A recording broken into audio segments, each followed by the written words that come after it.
Assalamualaikum warahmatullahi wabarakatuh. Waalaikumsalam warahmatullahi wabarakatuh. Dan wa syukran lillah, salatan wa salaman ala rasulillah wa ala alihi wa sahbihi wa mawalah wa ba'd. Yang sama-sama kita cintai, kita sayangi Ustadz kita, Dr. Agus Sukaca, Manajer Kesehatan, yang insya Allah mudah-mudahan dirahmati oleh Allah Subhanahu wa Ta'ala, dan segenap partisipan Golden Habit Forum yang setia senantiasa membersamai forum ini yang insya Allah mudah-mudahan dirahmati Allah Ta'ala. Puji dan syukur hanyalah milik Allah Subhanahu wa Ta'ala yang telah berikan limpahan nikmat kepada kita. Atas nikmatnya alhamdulillah kita diizinkan bersilaturahim, bertatap muka, bertemu bareng meskipun melalui media digital ini, tetapi semoga tidak mengurangi dari kehikmatan kita untuk senantiasa menjalin silaturahim. Mudah-mudahan ini bagian dari rasa syukur kita atas nikmat yang telah diberikan. Sholawat dan salam semoga senantiasa tercurah pada uswah hasanah kita, Nabiullah Muhammad Sallallahu Alaihi Wasallam. Bapak dan Ibu yang dirahmati oleh Allah Subhanahu wa Ta'ala, tidak terasa dalam hitungan hari, beberapa hari ke depan kita akan berjumpa dengan bulan yang sangat mulia, bulan yang sangat agung, yang tentu sebagai orang yang beriman, insya Allah kita selalu merindukan dan menantikan. Oleh karena itu, materi pada kesempatan kali ini, Ustadz kita akan membahas di episode yang ke-53 terkait dengan tuntunan ibadah puasa dan masalah kesehatan.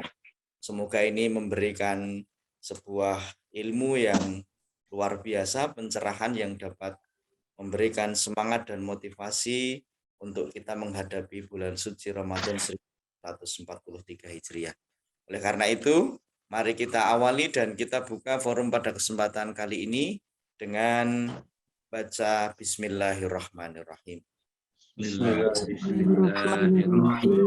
Kami ingatkan bahwa selama materi disampaikan, mohon untuk mikrofon dinonaktifkan sementara waktu agar kita semua yang hadir di forum ini dapat mengikuti kajian ini dengan sebaik-baiknya. Tiba saatnya nanti ada respon ataupun tanggapan, kami haturkan kepada Bapak dan Ibu.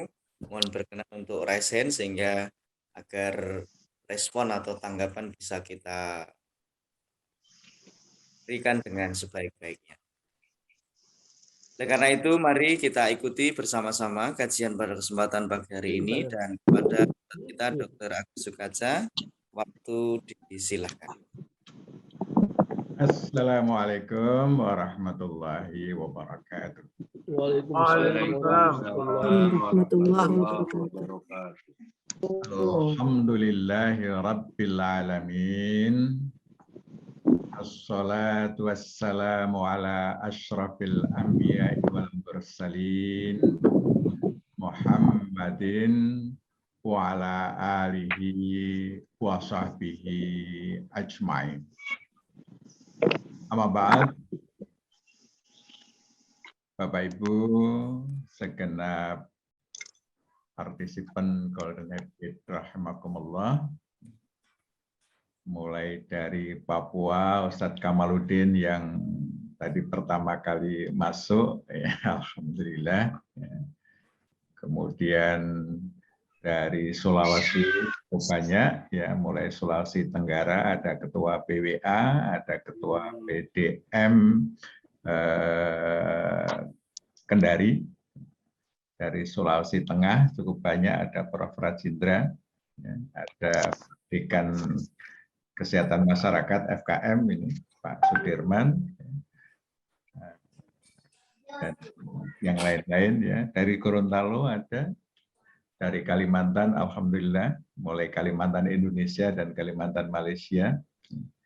Kemudian dari Jogja, Jawa Tengah, Jawa Timur, ya, Jawa Barat, ya. Sumatera alhamdulillah, ya. Mulai Lampung, Batam sudah ada yang hadir, ya. Kita bersyukur kehadirat Allah Subhanahu wa Ta'ala, kita diberikan kesempatan untuk silaturahim tiap Sabtu pagi, dan alhamdulillah sudah cukup Mutawamah ya, ini sudah sampai episode ke-53. Dan sekarang ini kita sudah pada paruh kedua bulan Sya'ban. Insya Allah Ramadan sebentar lagi. Dan kita sudah 2 sesi di bulan Sya'ban ini membahas tentang persiapan Ramadan. Dan pada kesempatan pagi ini kita akan mencoba untuk mengkaji tuntunan puasa dan masalah kesehatan. Baik, Bapak Ibu sekalian, sebelum kita membahas tentang tuntunan puasa dan masalah kesehatan, ada baiknya kita merefresh, menyegarkan kembali pemahaman kita tentang apa itu ad-din.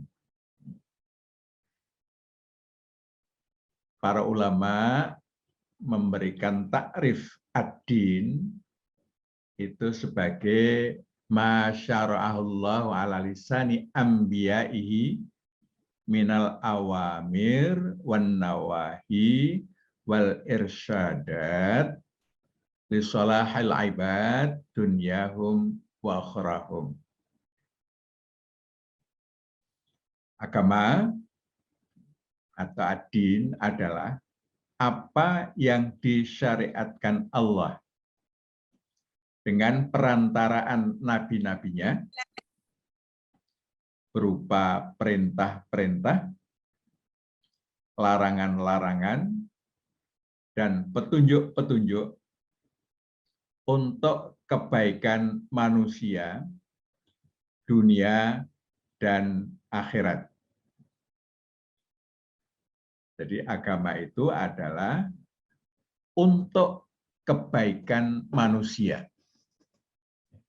Kebaikan yang didesain adalah kebaikan dunia dan akhirat. Isinya perintah-perintah, larangan-larangan, dan petunjuk-petunjuk.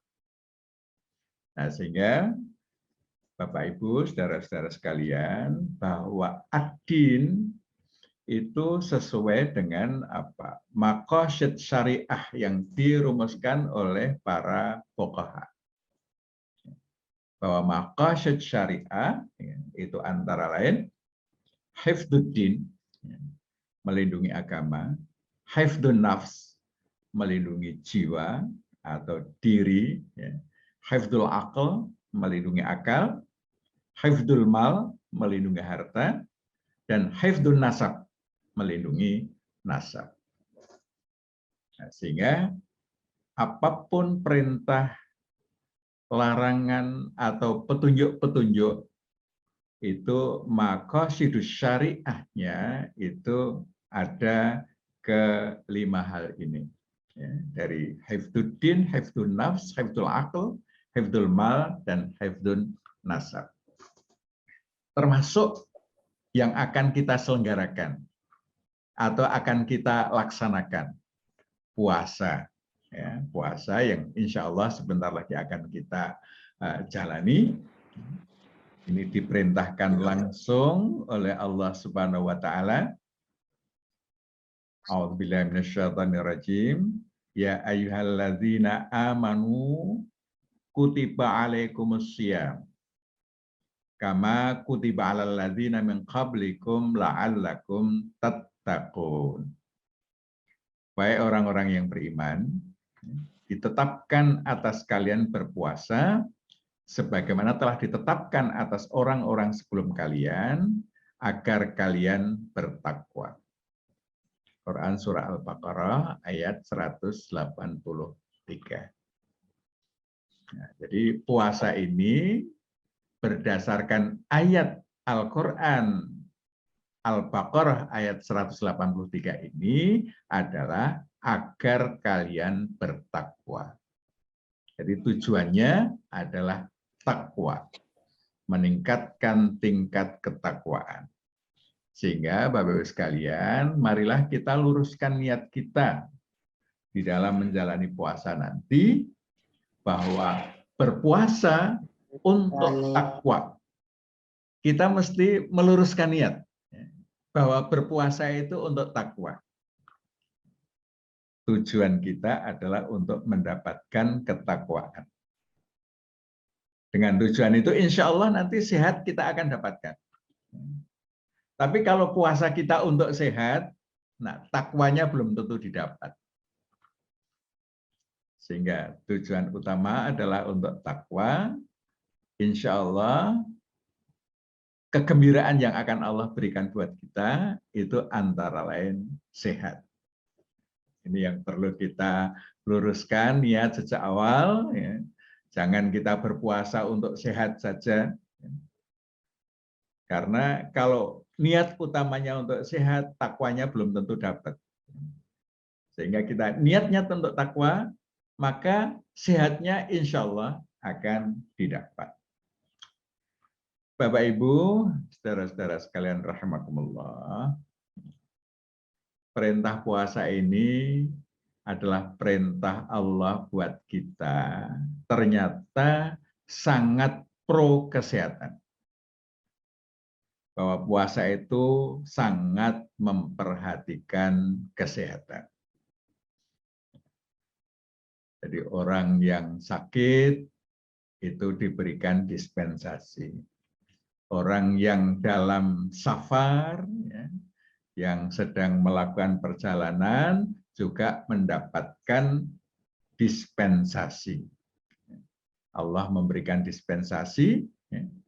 Faman kana minkum maridan aw ala safarin fa'iddatum min ayyamin ukhar. Maka siapa saja di antara kalian yang sakit atau dalam safar, maka gantilah pada hari lainnya. Walalladzina yutiqunahu fidyatun ta'amum miskin. Dan bagi yang berat melaksanakannya, ya, dia bisa ganti dengan fidyah, yakni memberi makan orang miskin. Nah, ini dispensasi yang diberikan buat yang sakit dan buat yang dalam keadaan safar. Ya. Yang sakit, safar, ganti di hari yang lain. Ya. Tetapi kalau sakitnya itu menjadikannya dia berat untuk melakukan, ya, membayar di hari lain juga berat, maka dispensasinya cukup dengan fidyah. Nah, ini orang yang sakitnya sakit-sakit yang sudah sudah mungkin sulit sembuh, ya, sakit-sakit kronis yang kemungkinan sembuhnya kecil, ya, maka cukup dengan fidyah. Tapi kalau sakit-sakit yang bisa sembuh sempurna, maka utamanya adalah mengganti pada hari yang lain. Jadi orang-orang yang sakit sudah tahap terminal atau yang sudah sepuh, sudah tua, ya, maka bisa dengan fidyah. Ini dispensasi langsung, ya, diberikan oleh Allah Subhanahu wa Ta'ala.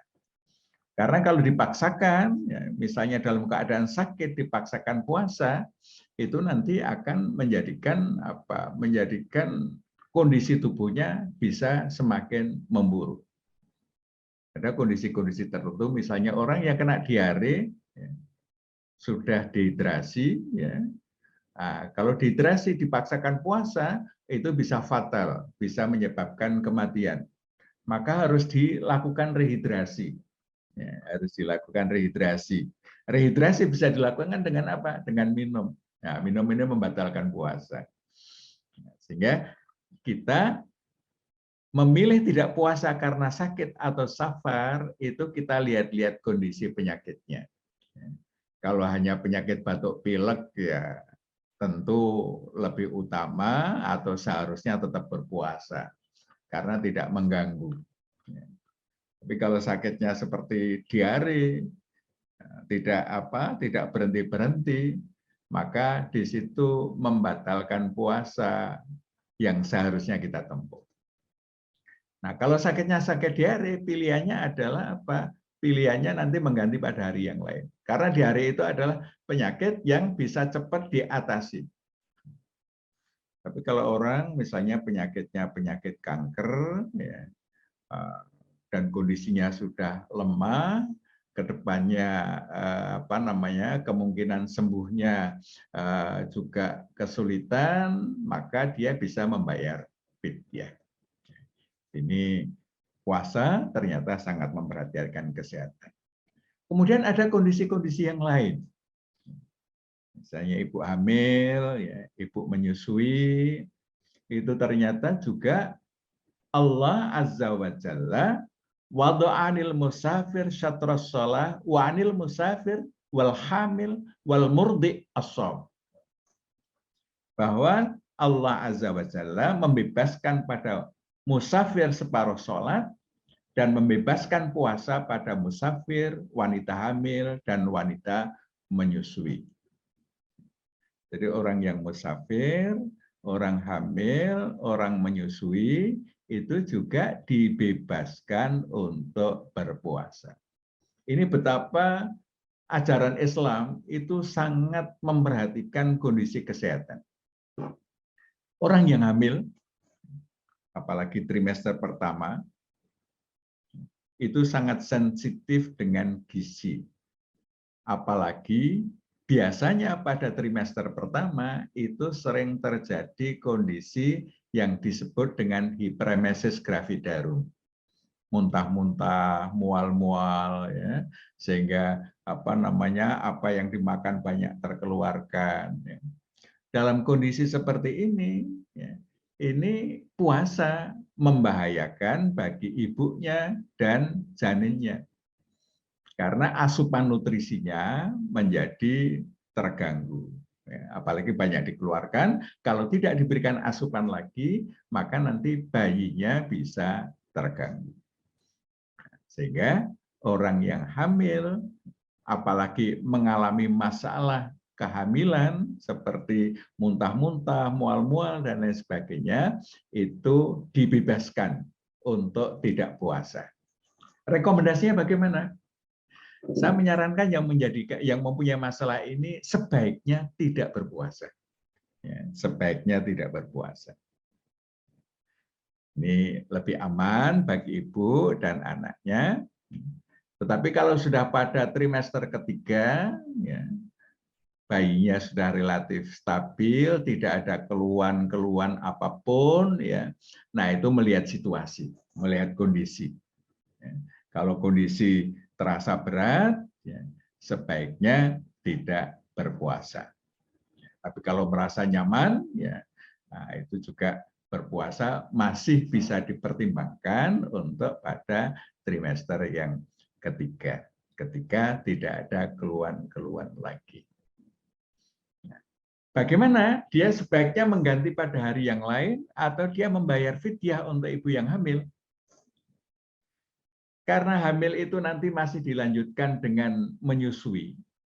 Ketika seseorang menyusui, apalagi ada menyusui secara eksklusif, 6 bulan pasca persalinan, ya, jadi usia bayi 6 bulan itu bayi itu asupannya sebaiknya ASI saja, tidak diberikan yang lain-lain. Jadi menyusui secara eksklusif. Nah, ini ibu sangat rentan sekali terhadap gizi. Karena dia menanggung juga untuk anaknya. Sehingga pada ibu yang hamil, itu menurut saya utamanya menggantinya dengan fidyah. Karena pada sampai puasa berikutnya, dia masih harus menyusui bayinya. Nah, bagaimana dengan yang menyusui? Yang menyusui ini, selagi dia masih dalam masa eksklusif, ya sebaiknya tidak berpuasa. Tetapi kalau bayinya sudah di atas 6 bulan, ya, dia sudah mendapatkan asupan makanan yang lain, maka di sini bisa dipertimbangkan untuk melakukan puasa. Ya, bagi yang anaknya sudah berusia di atas 6 bulan. Tapi kalau anaknya masih 6 bulan ke bawah, ya, utamanya atau menurut pendapat saya sebaiknya dia tidak berpuasa. Untuk apa? Untuk menjamin asupan gizi bagi bayinya itu optimal. Karena bayi belum mendapatkan makanan kecuali dari ASI. Tapi kalau sudah di atas 6 bulan, nah ini bisa dipertimbangkan untuk ikut puasa. Betapa puasa juga memperhatikan kesehatan. Ini hadis dari Abu Atiyah berkata kepada Aisyah, di antara kami ada 2 orang. Salah seorang menyegerakan berbuka dan mengakhirkan sahur. Sedangkan yang lain mengakhir berbuka dan menyegerakan sahur. Aisyah bertanya, siapa di antara keduanya yang menyegerakan berbuka dan mengakhirkan sahur? Aku menjawab, Abdullah bin Mas'ud. Aisyah berkata, demikian Rasulullah melakukannya. Jadi di dalam berpuasa itu dianjurkan, diutamakan mengakhirkan sahur, menyegerakan buka.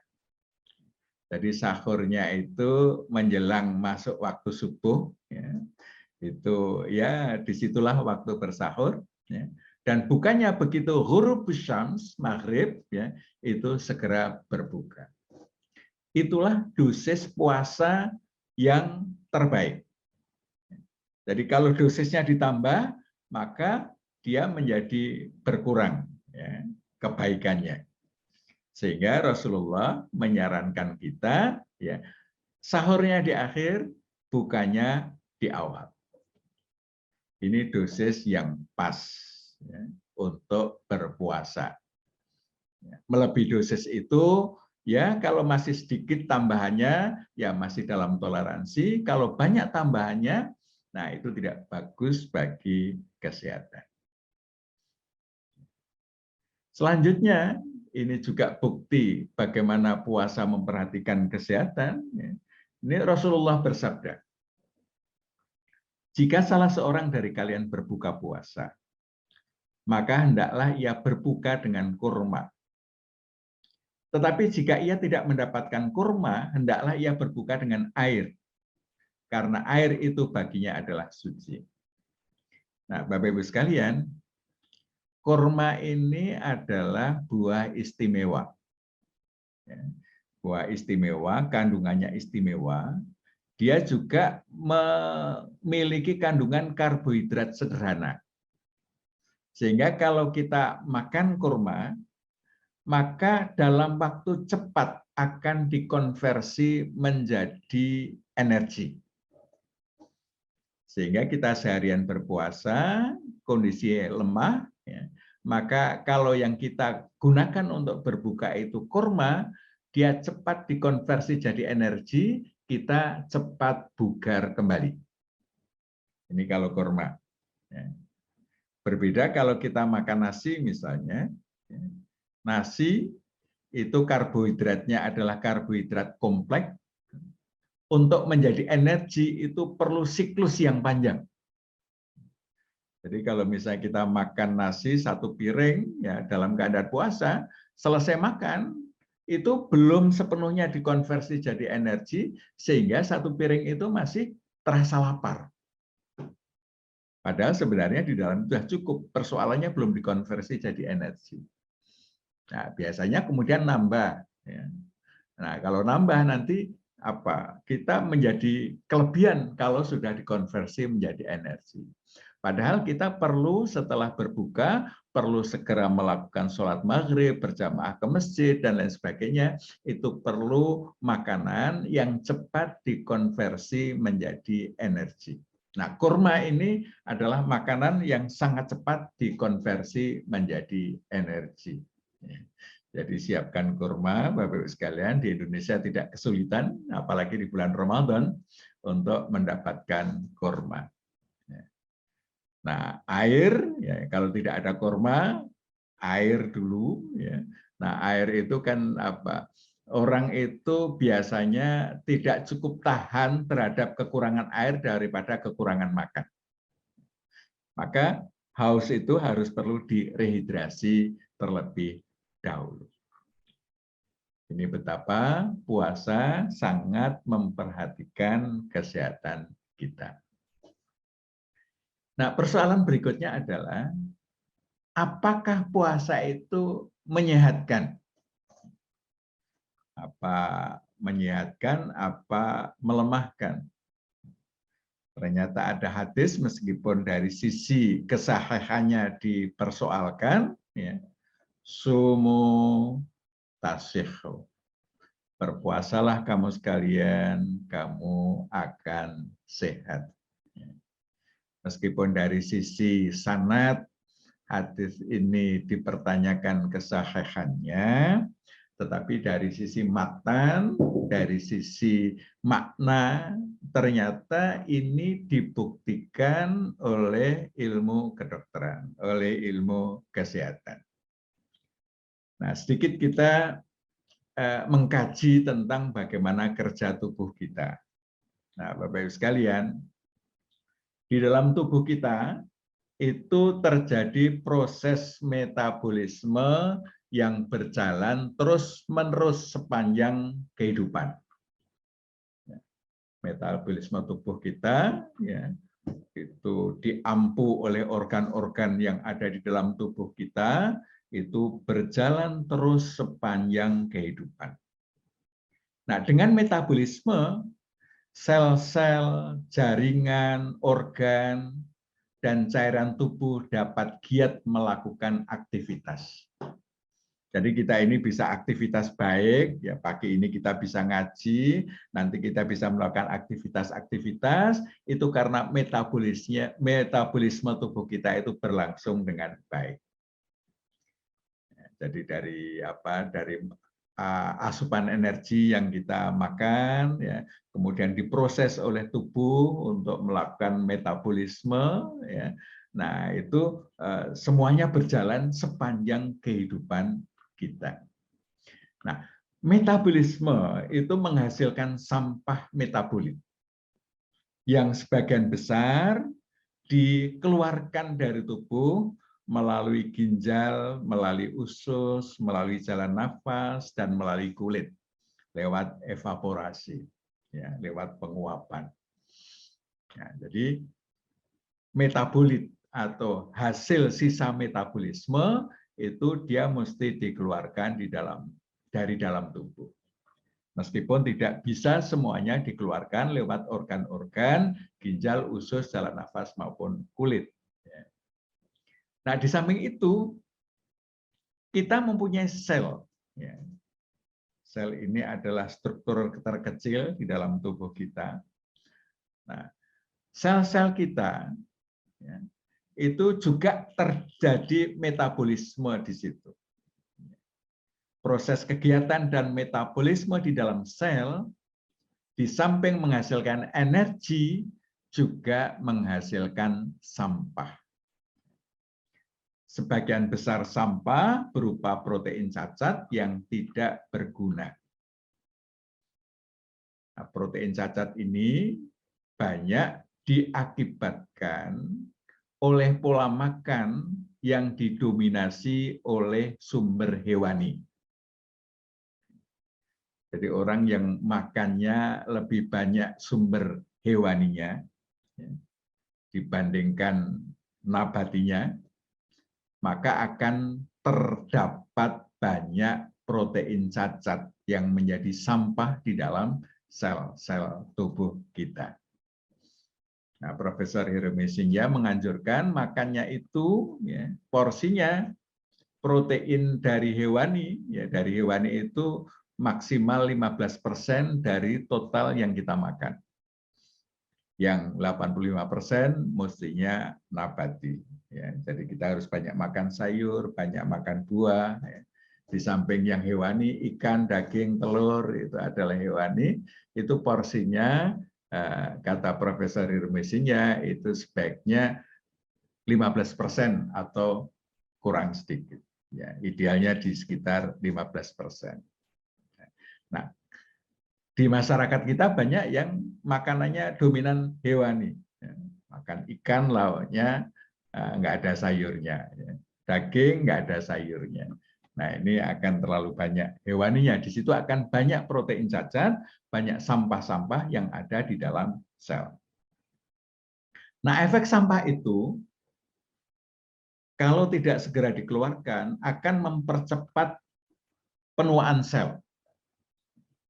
Tidak diperbaikinya sel-sel rusak dan kurang berfungsinya sistem kekebalan tubuh.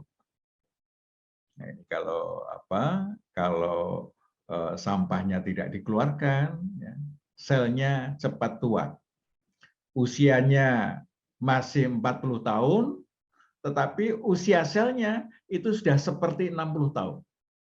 Jadi kita bisa mempunyai sel-sel yang lebih tua dari usia kita, atau kadang-kadang kita bisa mempunyai sel yang usianya lebih muda dari usia kita. Tergantung antara lain bagaimana sampah-sampah di dalam tubuh itu dibersihkan. Banyaknya sel yang terganggu akan berdampak pada kesehatan tubuh. Jadi kalau sel-sel kita itu banyak yang terganggu ya karena sampah tadi, maka kesehatan tubuh kita itu juga akan terganggu. Nah, di dalam tubuh kita, Bapak-Ibu sekalian, itu ada petugas kebersihannya yang membersihkan sampah-sampah yang ada di dalam sel-sel tadi.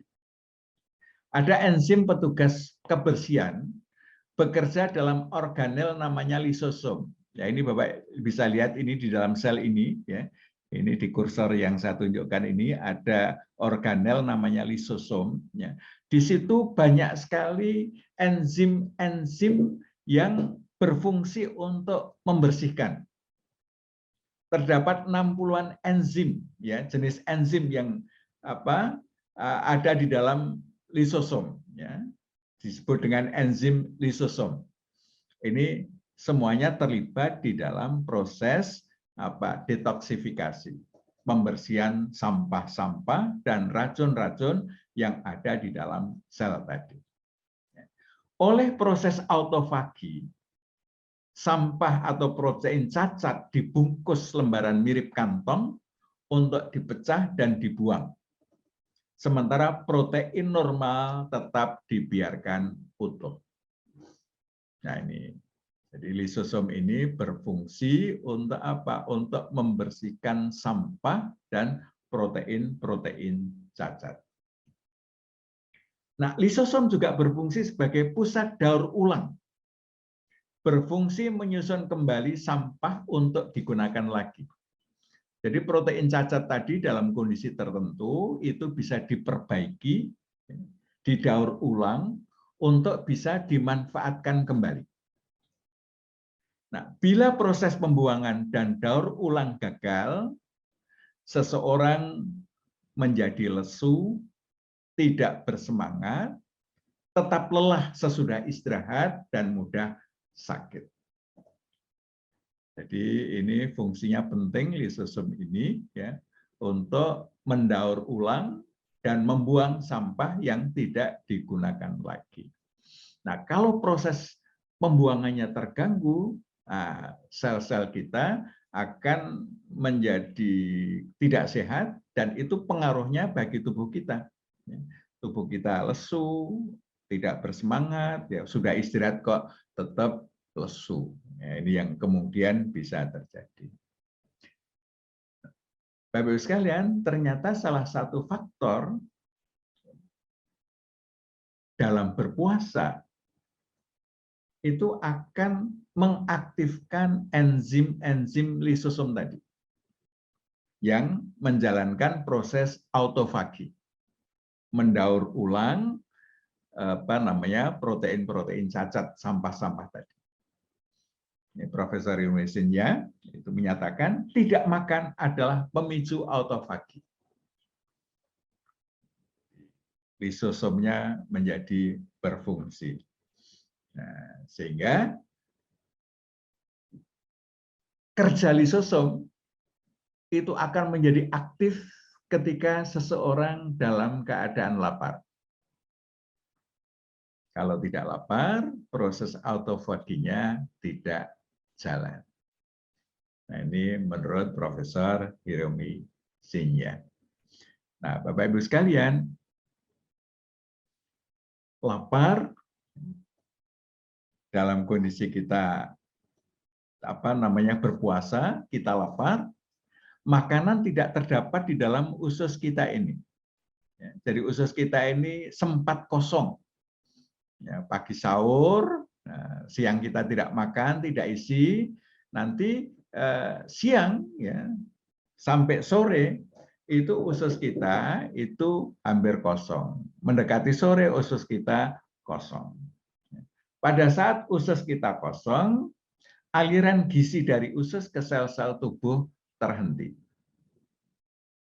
Dalam keadaan seperti itu, terpaksa tubuh mengambil sumber lain dari protein cacat atau sampah melalui proses autofagi.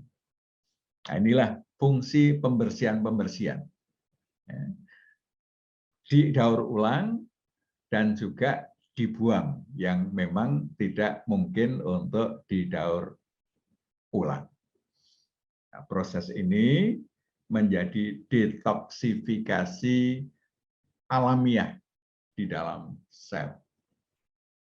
Nah, ini sesuatu hal yang selama Ramadan kita diwajibkan puasa sebulan penuh, itu terjadi proses detoksifikasi selama sebulan, sehingga tumpukan-tumpukan sampah yang boleh jadi menumpuk selama 1 tahun, terutama bagi yang tidak biasa puasa sunnah, ya, ini menumpuk selama 1 tahun. Itu proses pembersihannya memerlukan waktu 1 bulan. Allah menetapkan kita puasa 1 bulan, itu proses yang diperlukan untuk apa? Untuk membersihkan sampah-sampah sel di dalam tubuh kita supaya bisa menjadi bersih. Nah, Bapak Ibu sekalian, ini salah satu efek luar biasa dari puasa yang ini sebenarnya menjadi bonus, ya, menjadi bonus. Karena kita tadi berpuasa tujuannya untuk apa? Untuk meraih takwa. Ternyata Allah juga mengampuni masalah kesehatan kita, sehingga dengan berpuasa tadi masalah kesehatan kita itu banyak yang teratasi dengan baik. Kita bisa menjadi fresh kembali, menjadi bugar kembali pasca kita puasa.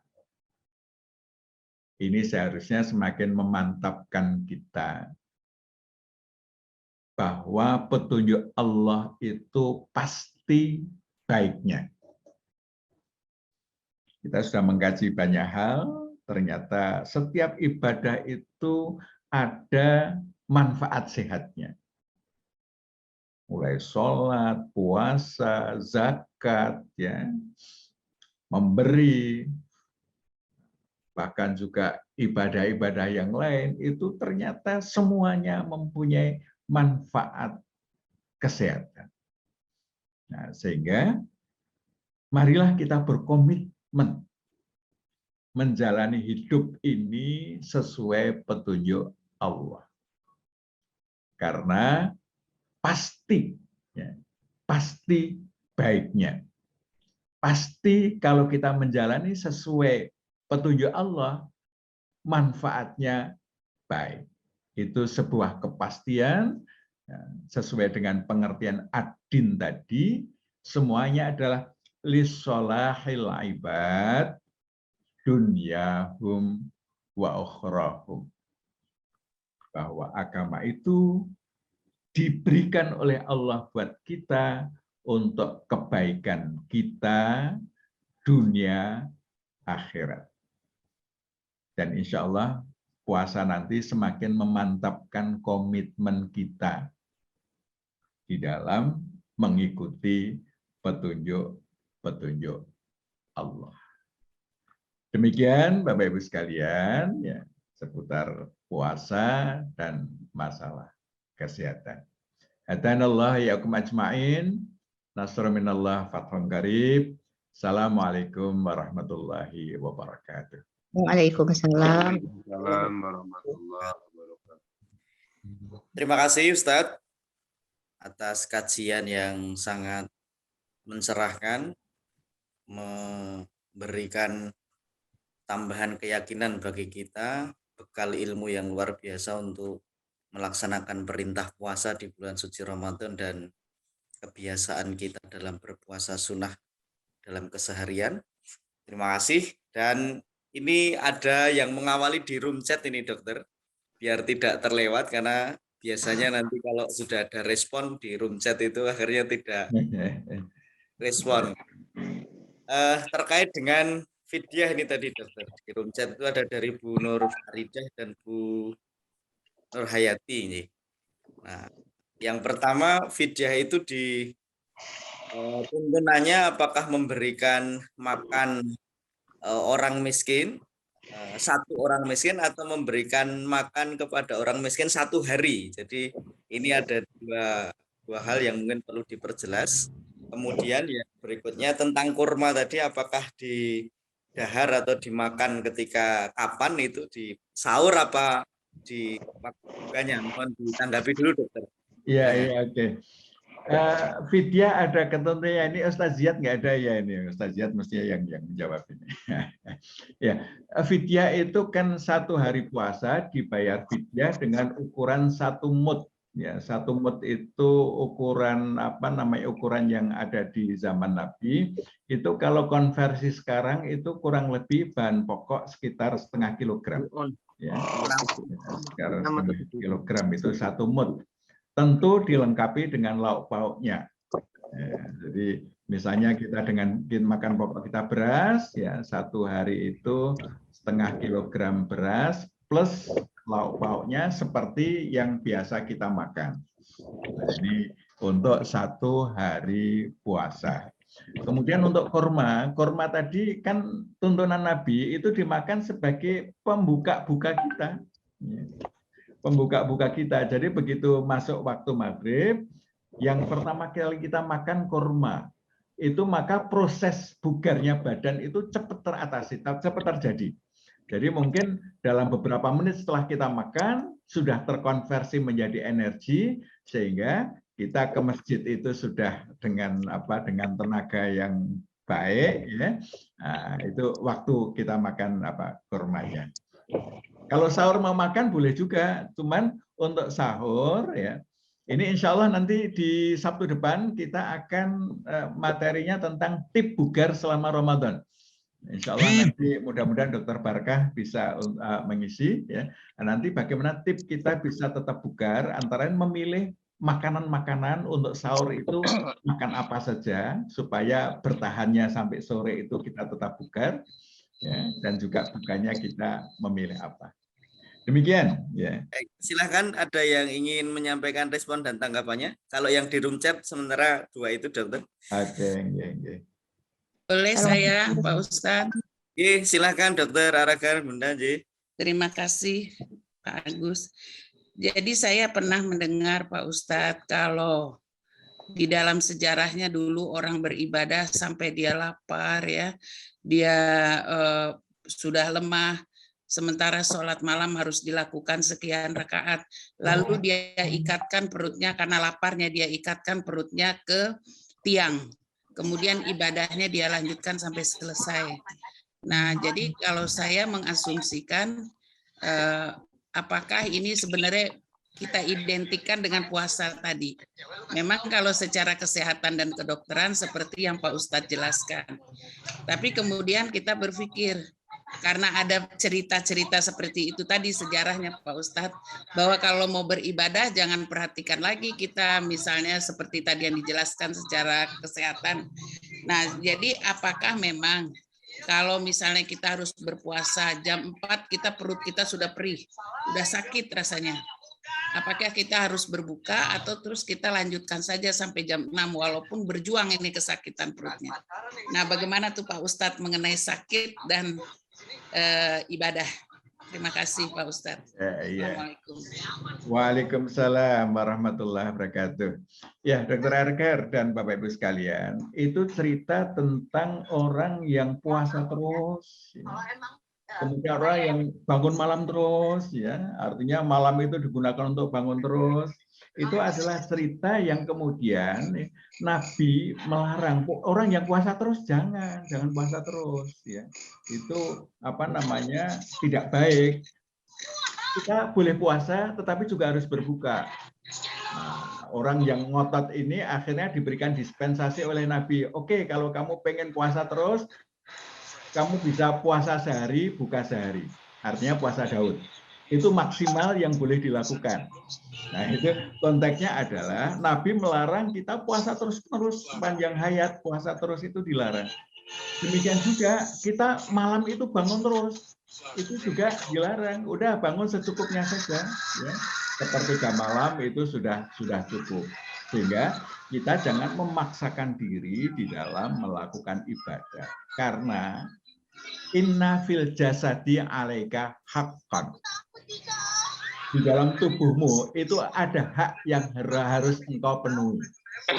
Kalau kamu puasa terus, nanti tubuhmu haknya tidak terpenuhi untuk beristirahat.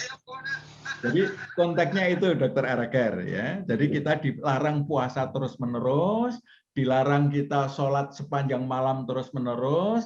Kita harus ada jeda, memberikan hak tubuh kita untuk melakukan istirahat, sehingga kita bisa optimal di dalam melakukan ibadah-ibadah yang lain.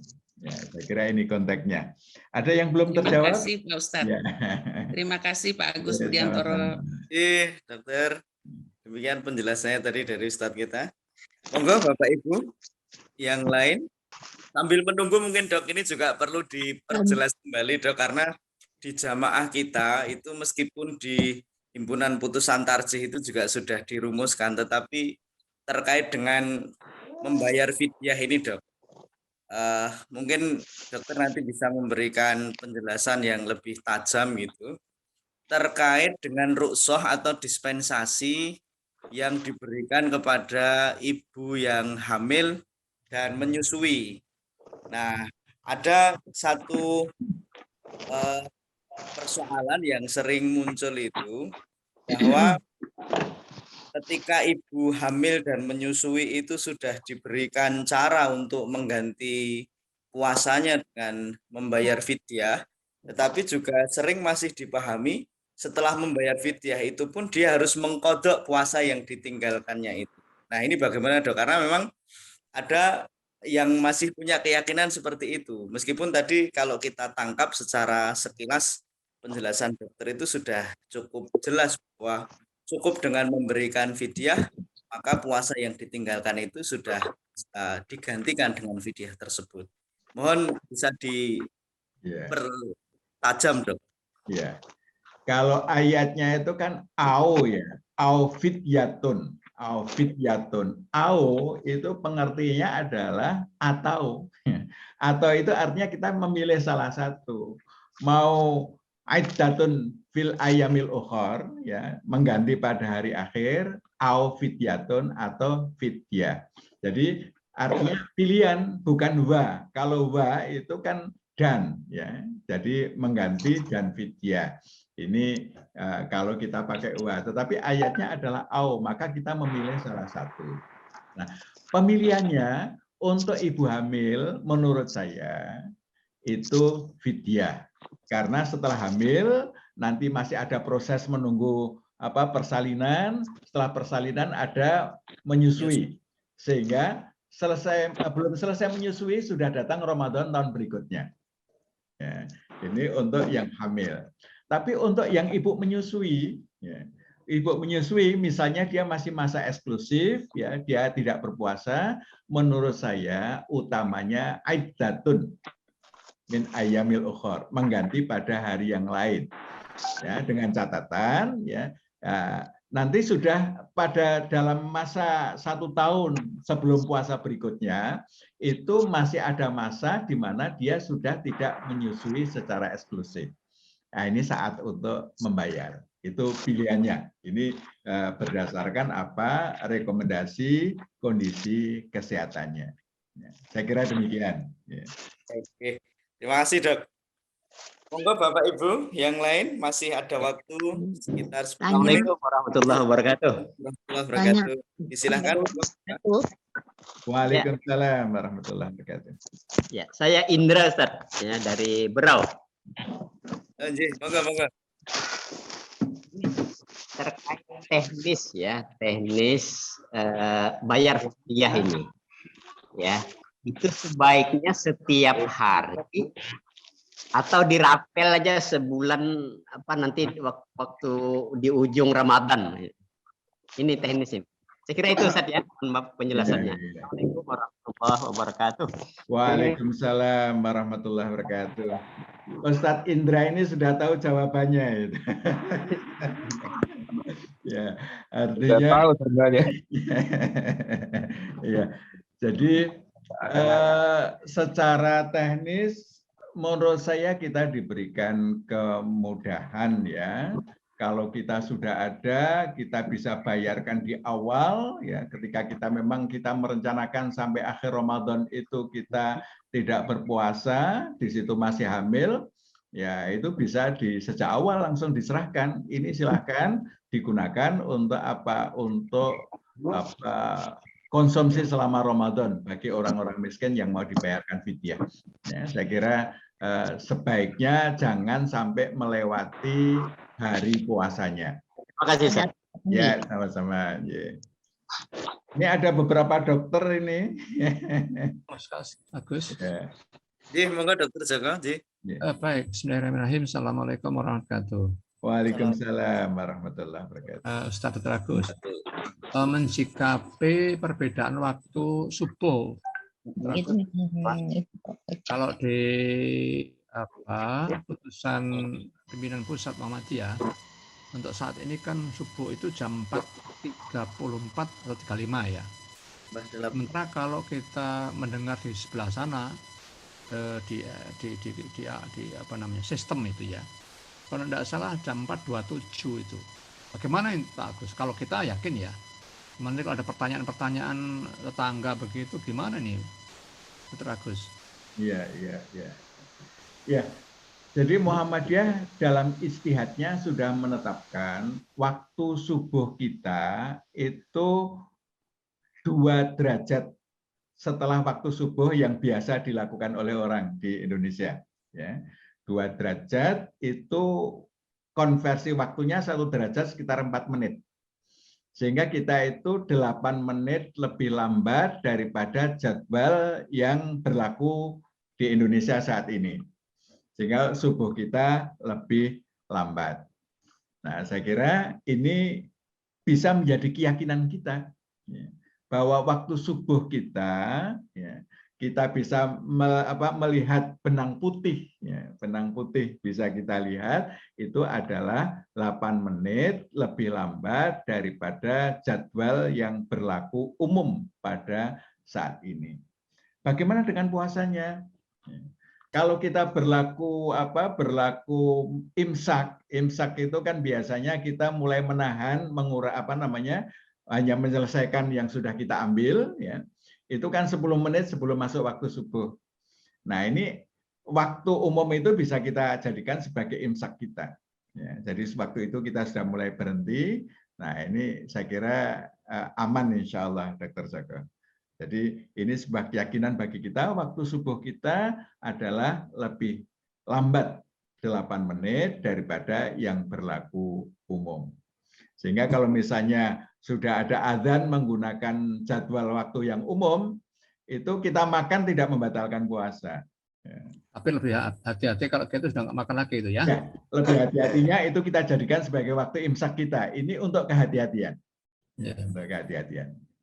Tapi kalau misalnya masih ada yang di mulut, ditelan saja nggak apa-apa, karena masa kita masih ada, ya. Jadi insya Allah tidak batal puasanya. Dan itu ternyata sedikit tambah gitu, Ya, di masjid-masjid kita itu ternyata sekarang sudah ditempel meskipun di sistem digital watch itu, di jam digital itu, kemudian ditambah dengan waktu 8 menit.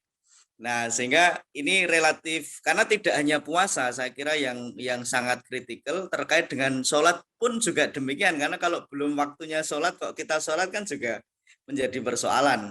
Sehingga di masjid-masjid kita, Dr. Joko itu sudah ditambahkan 8 menit itu.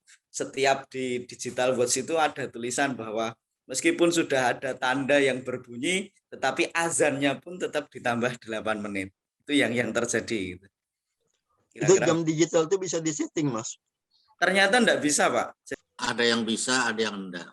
Punya kami di masjid itu kami setting bisa itu, tapi kami minta settingkan kepada yang pembuatnya. Oh iya, kalau kemudian kembali ke servernya bisa. Sebetulnya bisa, Tat. Itu ada setting sebelum adzan tambah 8 menit. Di tempat kami bisa itu. Nah, ijeda iqomahnya iya, Pak. Betul. Ya, bukan, maksudnya pada saat adanya nanti titik tambah 8 menit. Oh iya. Iya. Bisa disetel kok, bisa disetel. Ya, ada setting. Saya ada pengalaman Pak Agus dan Bapak-Bapak sekalian terkait dengan puasa ini ya. Ternyata niat itu memiliki peranan yang sangat penting. Saya beberapa kali, mohon maaf, tidak sarapan, kemudian langsung kerja, rasanya pukul 9, 10 itu perut kita sudah luar biasa bergejolak. Tetapi begitu kita puasa dengan niat yang lillahi ta'ala, itu paginya nggak ada terasa apapun. Jadi saya menganggap niat ini juga memproduksi dari apa tadi yang istilahnya mengusahkan ke parut kita itu, rasa mulas, apa kemudian apa rasa ini yang katanya mak itu bisa dinetralisir oleh niat yang tulus, niat yang ikhlas itu, Pak. Itu pengalaman itu ya. Ya, saya kira betul itu Ustaz Sairi ya. Karena orang pikiran itu akan mempengaruhi seluruh sistem tubuh kita. Iya. Jadi apa yang kita pikirkan itu berpengaruh kepada sistem hormonal, berpengaruh kepada sistem syaraf ya.